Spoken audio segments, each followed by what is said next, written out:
याणम नमो अध्यायाणम नमो लोये सव्यसाहोणम।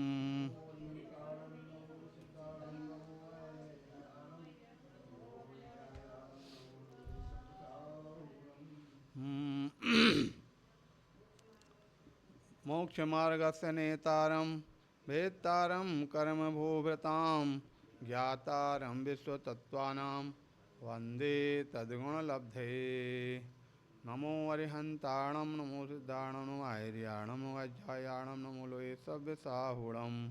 अनंत अनंत परम सिद्ध भगवान की 24 तीर्थंकर भगवान की, आचार्य भगवान श्री उमा स्वामी महाराज की, आचार्य गुरुदेव वैराग सागर जी महाराज की, अहिंसामयी विश्व धर्म की।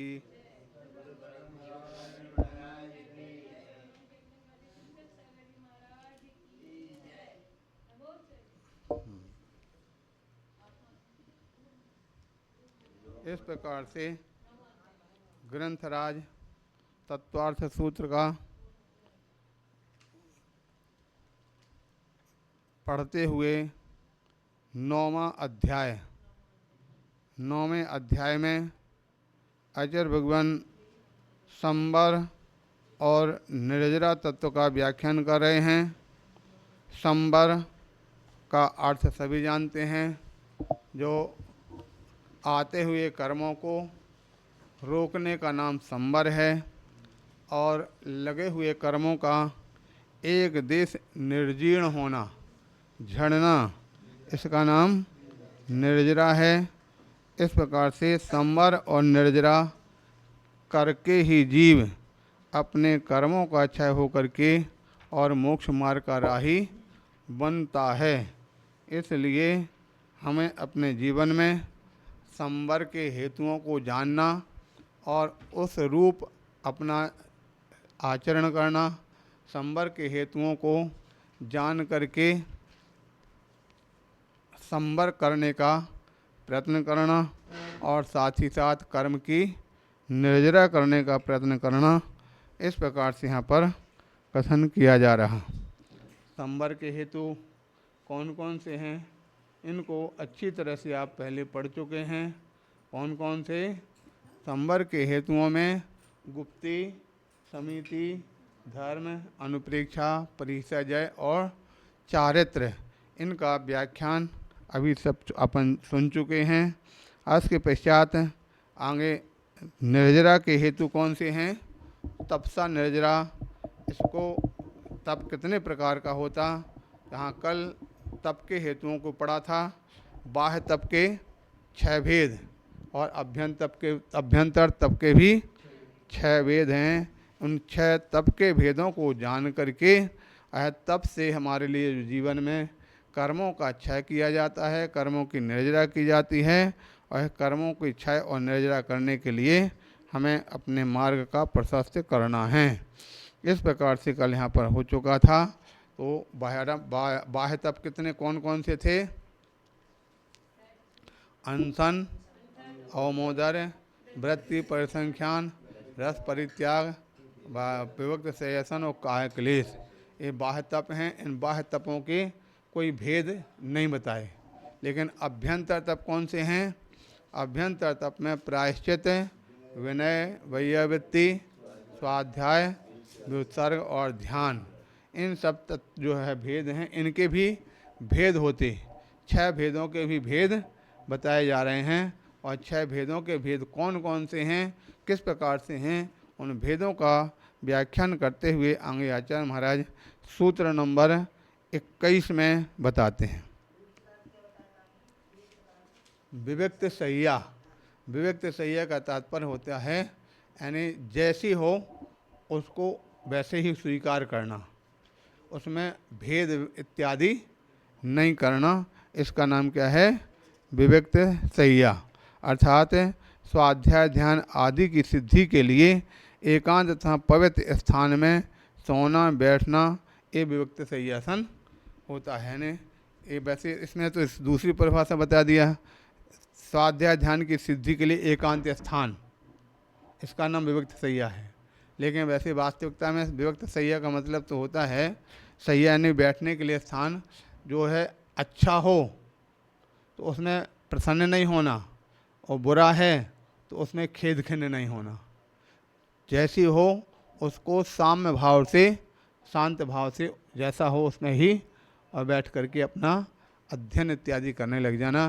क्योंकि साधुओं का एक गुण है क्षिति शयन। क्षिति शयन का तात्पर्य पृथ्वी पर सोना। अब क्षिति शयन जंगल में कोई आपके यहाँ ऐसे सुंदर बढ़िया फर्श वाले तो मिलने वाले नहीं हैं। जंगल में तो खेत हैं अथवा सामान्य तौर से ज़मीन है। ज़मीन मिट्टी में अगर शयन करेंगे तो कैसे प्रकार से होगा। तो जब मिट्टी में शयन कर सकते हैं, क्षिति शयन कर सकते हैं, तो अगर हमारे लिए कोई खुरदरा पट्टा, फलक या खुरदरी कोई यानी फरसी पट्टी इत्यादि मिल गई, तो उसको देख करके मन में खेद खिन्न करना, तो उससे समता भाव नहीं रह सकता है। इसलिए दोनों अवस्थाओं में समता भाव धारण करना, अच्छे में प्रसन्न नहीं होना और बुरे में खेद खिन्न नहीं होना, इस प्रकार का नाम एक काय क्लेश है। आपके पास पुस्तक है ना, उसमें देखो किस प्रकार से क्या दिया। अब अगले सूत्र के लिए यहाँ पर पढ़ने के लिए बताया जा रहा है। अभ्यंतर तप के कितने भेद बताए थे? 6। उन 6 भेदों के भी और अन्य भेद हैं, उन भेदों का व्याख्यान करते हुए बताया जाता। 9 14 पंच द्विभेदा यथा क्रमम प्राग ध्यानात्।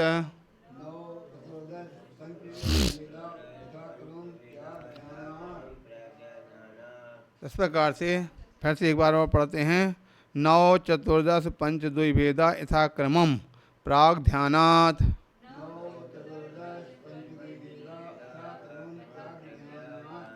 इस प्रकार से यहाँ कहते हैं प्राग ध्यानात्। प्राग यानी पहले पहले, ध्यानात् यानी ध्यान के। जो 6 भेद बताए थे ना, ध्यान कौन से नंबर का है? 6वें नंबर का। तो ध्यान के पहले पहले क्रम साथ सभी उन भेदों के साथ इनके जो एक साथ वह जोड़ लेना चाहिए। सबसे पहले क्या बताया था? प्रायश्चित। तो प्रायश्चित के साथ कितने जोड़ेंगे? 9। ठीक है। दूसरे नंबर पे क्या है? विनय। विनय के कितने भेद बताए हैं? 4। वैयावृत्ति के 10। उसके पश्चात स्वाध्याय के 5 और व्युत्सर्ग के 2 भेदा। इस प्रकार से 5 प्रकार के जो तप हैं, उन 5 तपों के क्रम क्रम से इतने इतने भेद ग्रहण कर लेना चाहिए। ठीक है। अब ध्यान के भेद, उन ध्यान के भेदों को यहाँ पर नहीं बताया, उनका अलग से व्याख्यान किया जाएगा। क्योंकि ध्यान के जो भेद हैं, ध्यान के पहले तो 4 भेद बता दिया, आर्त ध्यान, रौद्र ध्यान, धर्म ध्यान, शुक्ल ध्यान। और ध्यान के जो 4 भेद बताए, उनकी दोनों की अलग अलग श्रेणियाँ हैं। आर्त ध्यान, रौद्र ध्यान संसार के कारण हैं, अशुभ ध्यान है। धर्म ध्यान, शुक्ल ध्यान ये शुभ ध्यान है, मोक्ष के कारण हैं। तो पहले इनको अलग अलग व्याख्यान, चारों के भी अलग अलग ध्यान के भेद हैं।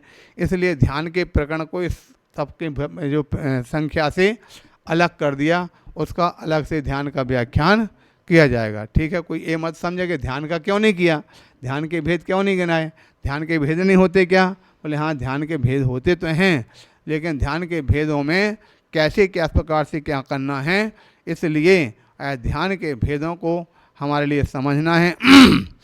और ध्यान के भेदों को समझ करके हमको क्रम से समझना है, क्रम से उस प्रकार से चलना है। इस प्रकार से यहाँ पर सभी के भेद क्रम से यहाँ पर बताए गए। जो बताते हैं, सबसे पहले किसके भेद बताए गए हैं? प्रायश्चित के कितने भेद हैं? 9। ठीक है। प्रायश्चित के 9 भेद कौन से हैं, उन भेदों का व्याख्यान अगले सूत्र में किया जा रहा। ठीक है। तो पढ़ते हैं, देखते हैं। आलोचना, प्रतिक्रमण, तद्भय, विवेक, व्युत्सर्ग, तपश्छेद, परिहारोपस्थापना।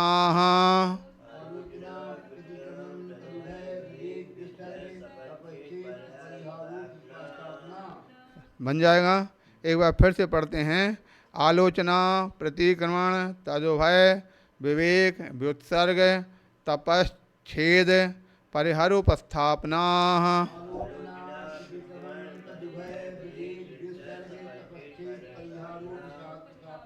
इस प्रकार से एक क्रम से कितने भेद हैं? 9 भेद बताए। उसमें सबसे पहले नंबर क्या क्या दिया? आलोचना। आलोचना किसे कहते हैं? तो बताया जा रहा, गुरु के समक्ष 10 दोषों की टाल करके अपने दोषों का निवेदन करना, इसका नाम क्या है? आलोचना। ठीक है, सभी लोग ध्यान रखना भाई, गौर से सुनने के। यहाँ पर जो बताया, आलोचना मतलब क्या होता है? इस प्रकार से जो मोक्ष मार्ग पर बढ़ तो जाते हैं, लेकिन मोक्ष मार्ग पर बढ़ करके भी मोक्ष मार्ग की प्रक्रिया नहीं समझ पाते हैं। कई इतने कितने लोग होते हैं वो प्रायश्चित इत्यादि तो करते नहीं है, होगा करते हैं तो जो रटे फटे हैं। कौन से प्रायश्चित? कोई जीव मर गया, कोई इसी प्रकार से कोई उस पर पानी पे पैर पड़ गया, कहीं इस प्रकार से क्या हो गया, जो गिनी चुनी जो चीज़ें हैं बस उन्हीं का प्रायश्चित चलता रहता है, वास्तविक प्रायश्चित नहीं हो पाते हैं। बहुत सारे ऐसे यानी प्रायश्चित हम जो आचार्य के संग में थे, कितने सारे प्रकार के, कहीं किसी प्रकार से कोई मन में खराब भाव आ गया, कहीं किसी रात में खराब स्वप्न देख लिया, कहीं किसी के लिए गलत बोल दिया, कहीं किसी के बारे में बुरा विचार आ गया। इस सबसे ज़्यादा वास्तविकता में ये जो प्रायश्चित जो लिए जाते कौन से हैं? द्रव्य प्रायश्चित लिया जाता, भाव प्रायश्चित नहीं लिया जाता। जो हमारे भाव कब कब किस किस प्रकार के भाव हुए हैं, उन भाव प्रायश्चित को ग्रहण करने के लिए यहाँ पर कहते हैं कि सबसे पहले आलोचना करना, यानी जब जब भी किसी प्रकार से हमारे यहाँ पर जो मन में किसी प्रकार का जो बुरे भाव उत्पन्न होते हैं, तो उनको गुरु के समझ सभी और कैसे 10 दोषों को टाल कर, ठीक है, दोषों को टाल कर, कभी प्रकार से कोई प्रायश्चित हुआ, 2 जन की गलती हुई, एक जन ने तो सुना दिया, दूसरे ने कहा तुम्हें बोले जैन की है वही हमारी है, ऐसा नहीं। अपने अपने प्रायश्चित सबके अलग अलग होते हैं। तो इस प्रकार से यहाँ जो है कल्याण का मार्ग जब प्रशस्त होता है, कल्याण के मार्ग पर बढ़ते हैं, तो उस समय कल्याण के मार्ग पर बढ़ने पर है बिल्कुल निश्चल भाव से, शास्त्रों के अंदर उल्लेख आता है, जो कहते जो है छोटा सा बालक, जिस प्रकार से 2-3 वर्ष का छोटा सा बालक है, वह किस प्रकार से अपने घर में माता पिता के सामने जो जिस प्रकार की बात होती है वो बिल्कुल निसंकोच होकर के बोलता है, उसको किसी प्रकार का संकोच नहीं होता, किसी प्रकार का यानी विकार नहीं होता, अविकार भाव से इस प्रकार से सुना देता है। उसी प्रकार से यहाँ पर आलोचना, गुरु के सामने दोषों को टाल करके और सभी प्रकार की बात कहना, और बात कहने का नाम यह क्या होता? आलोचना। आलोचना सुन करके अब गुरुजी उसके प्रायश्चित क्या देना, किस प्रकार से देना, क्या है देना कि नहीं देना, उस बात को स्वयं विचार करते हैं। लेकिन अपनी तरफ से अपनी बात को सुनाना, कहना, इसका नाम क्या है? आलोचना। ठीक हो गया। दूसरे नंबर पर क्या आता है? प्रतिक्रमण। प्रतिक्रमण किसे कहते हैं? तो यहाँ पर गुरु के समक्ष मेरा दोष मिथ्या हो ऐसा निवेदन करना, ये प्रतिक्रमण है। इसकी परिभाषा इस प्रकार से, उस पुस्तक में किस प्रकार की परिभाषा दी, पढ़ेंगे एक बार।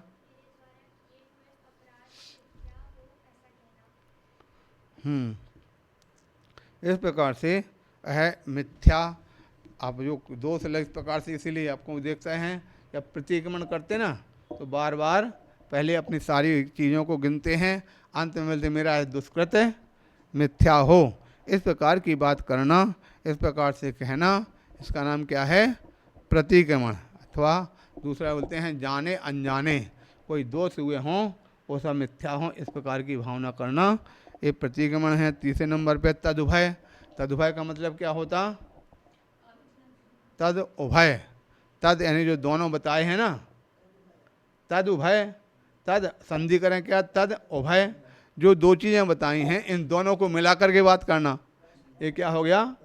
तदुभय हो गया। यानी आलोचना भी कर लेना और प्रतिक्रमण भी कर लेना, ये दोनों मिला के कर दिया।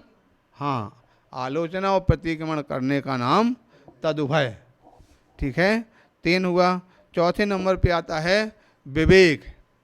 ठीक है, विवेक नाम का जो प्रायश्चित है किस प्रकार से होता है?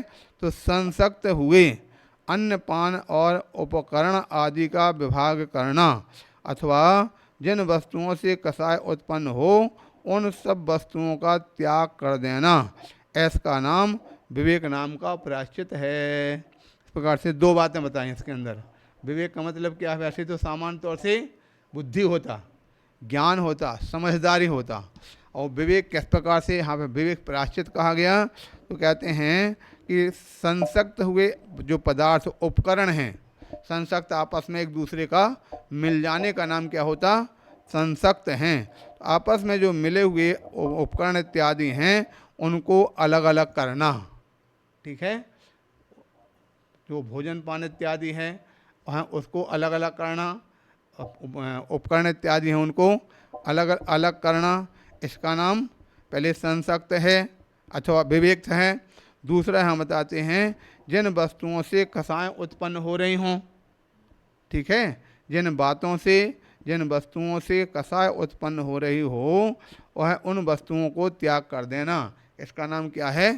विवेक, ठीक है। वैसे आचार्य जी का कहना था विवेक नाम का जो प्रायश्चित दिया जाता, और विवेक नाम का प्रायश्चित जो दिया जाता है उसके लिए विवेक नाम के प्रायश्चित में जिसको दिया गया वो भोजन करेगा तो भोजन में एक दूसरे के साथ मिला करके नहीं खाएंगे। दाल सब्जी खान रोटी है तो उस साथ सब्जी दाल में रोटी सब्जी मिला करके नहीं लेंगे, खाली सब्जी अलग ले लेंगे, दाल अलग लेंगे, रोटी अलग लेंगे, पानी अलग लेंगे, एक दूसरे के साथ में कोई भी चीज़ मिला करके नहीं लेना। हाँ, तो इस प्रकार से जो वस्तुएं अलग अलग होता है ना, अन्न पान, इनको अलग अलग ग्रहण करना, ठीक है। संसक्त यानी मिलाना नहीं। तो इस प्रकार से जो भोजन करना, क्यों इस प्रकार से क्यों करना? क्योंकि प्रायश्चित दिया गया, और प्रायश्चित देने का मतलब क्या है? जिसमें कठिनाई महसूस होवे, और कठिनाई महसूस हो तो आगे भविष्य में ऐसी कोई गलती ना करे कि जिससे दोबारा फिर इस प्रकार का प्रायश्चित मिले, ठीक हो गया। तो इसलिए यहाँ पे इस प्रकार का प्रायश्चित दिया जाता है।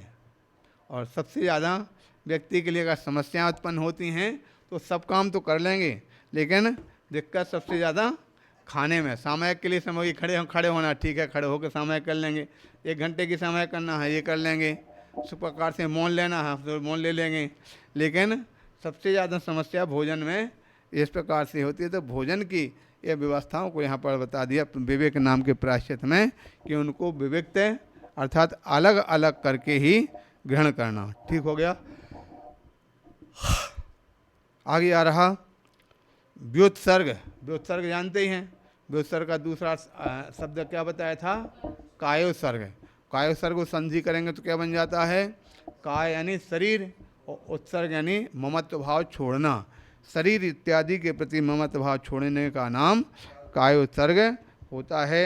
एक निश्चित काल तक के लिए, नियत काल तक पर्यंत के लिए मन वचन काल की प्रवृत्ति का त्याग कर देना एक कायोत्सर्ग इत्यादि व्युत्सर्ग प्रायश्चित कहलाता है, ठीक हो गया।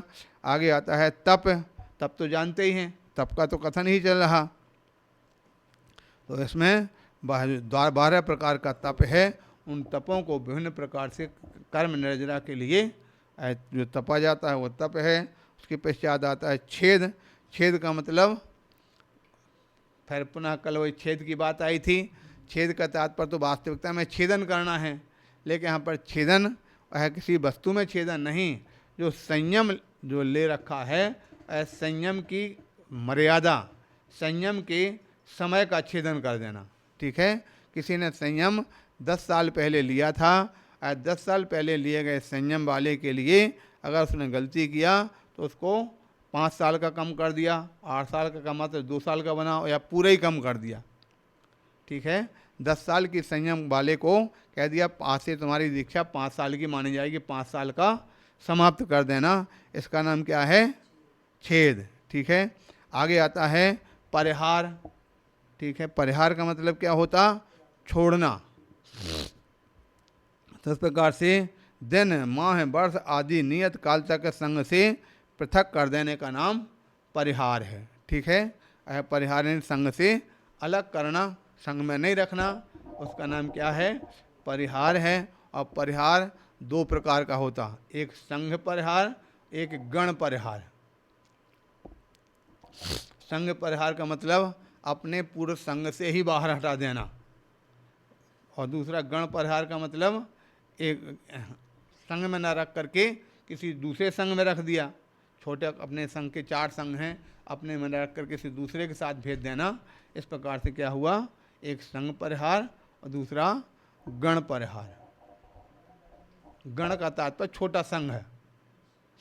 जैसे अपने आचार्य का संघ था तो संघ वो पूरा संघ कहलाता था, उनके संघ में हम सभी आ रहे हैं, जितने भी हैं ये सब संघ हो गया, ठीक है।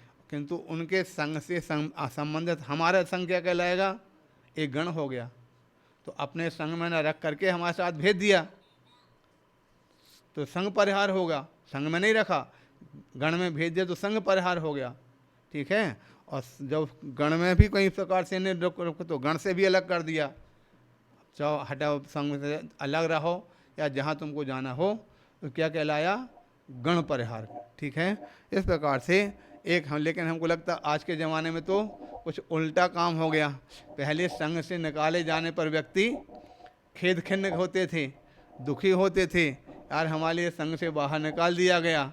हमको लगता आज के ज़माने में संघ से निकलने के लिए स्वयं ही आतुर होते, और निकलना अगर निकाल दिया जाए तो अपने आप में बड़ी खुशी मनाते कि चलो हमारे लिए अलग से जाने का अवसर मिल गया, ठीक है।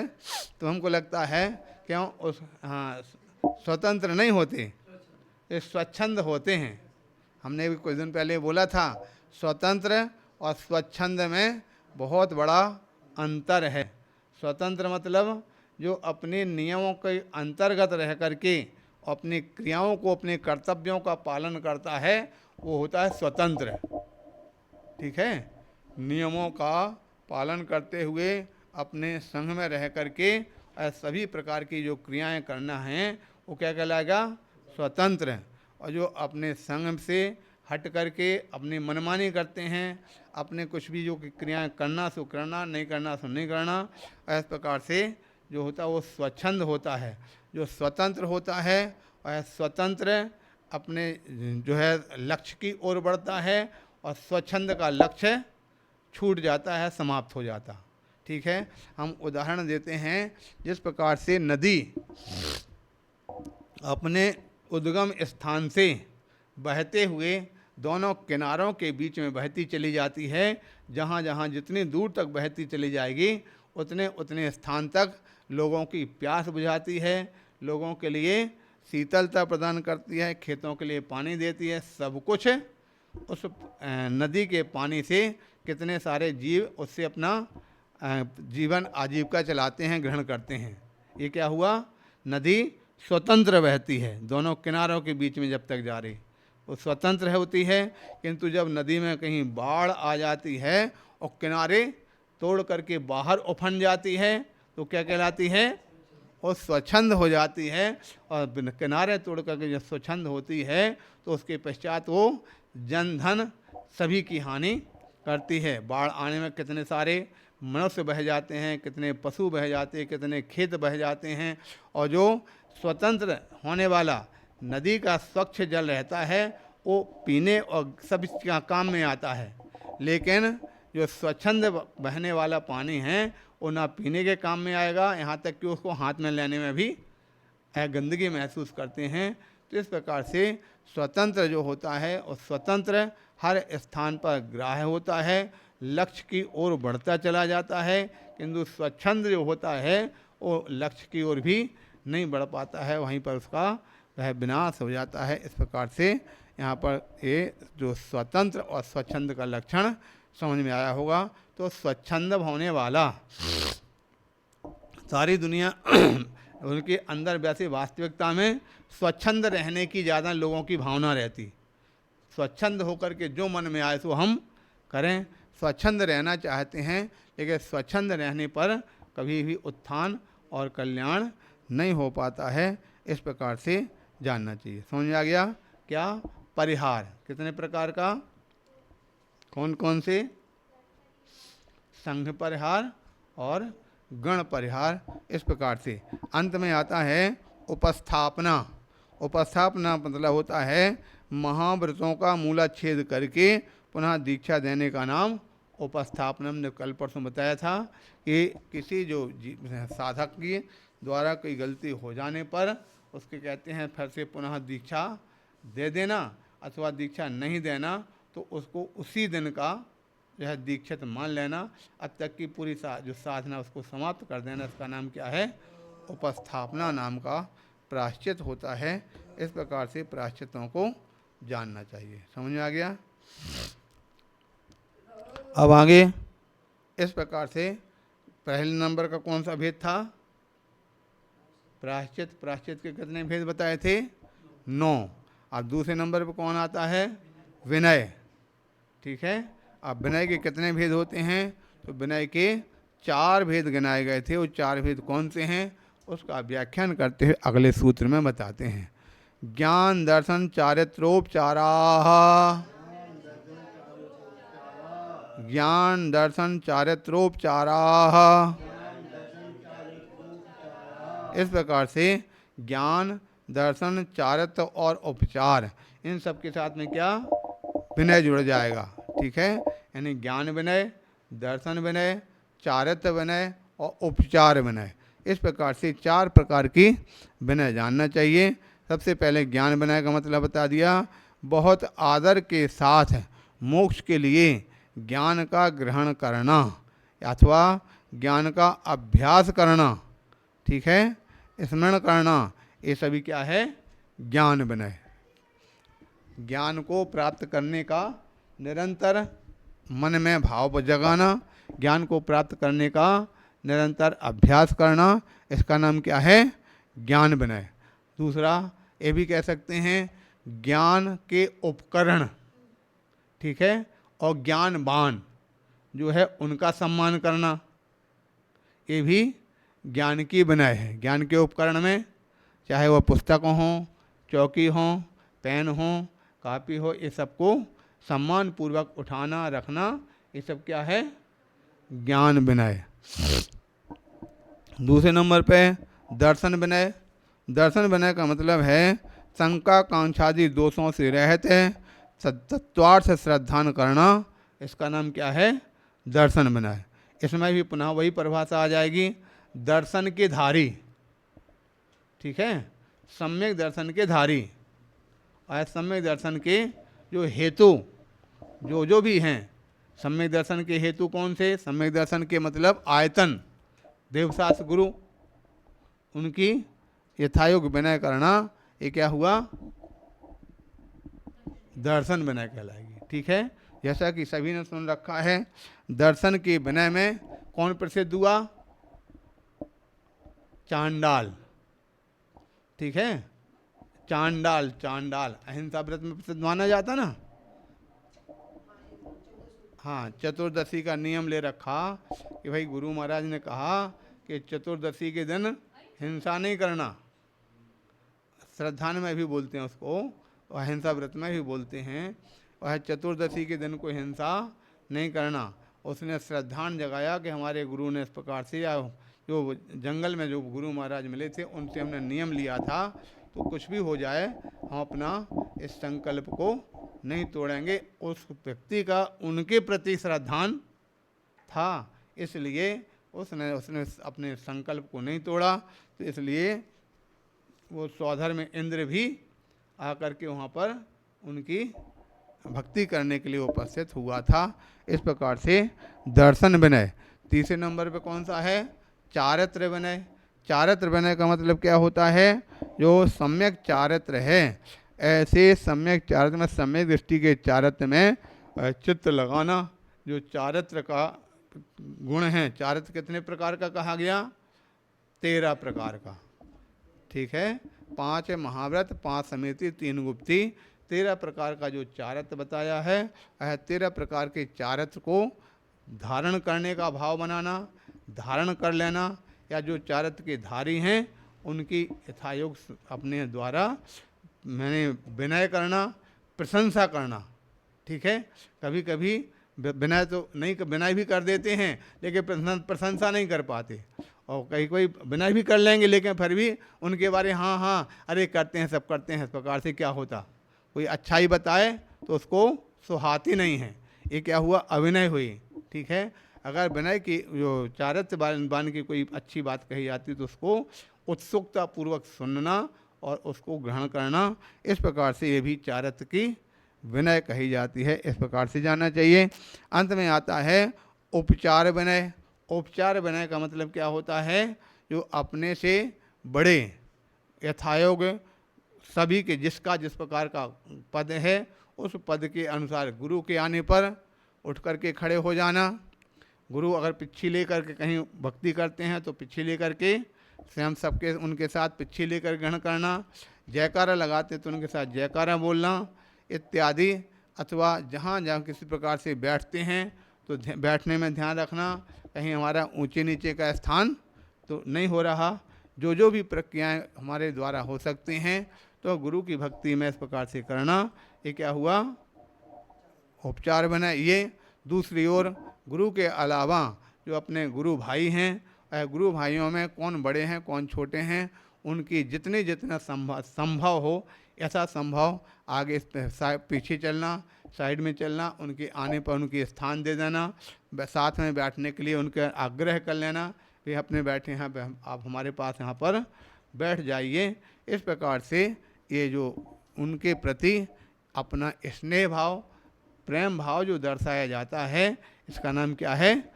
उपचार विनय होता है। इस प्रकार से जानना चाहिए। ठीक हो गया। इस प्रकार से यहाँ पर विनय तक का यहाँ कथन हो गया। शेष विषय को फिर यहाँ से बाद में पढ़ते हैं। बोलिए आदिनाथ भगवान की।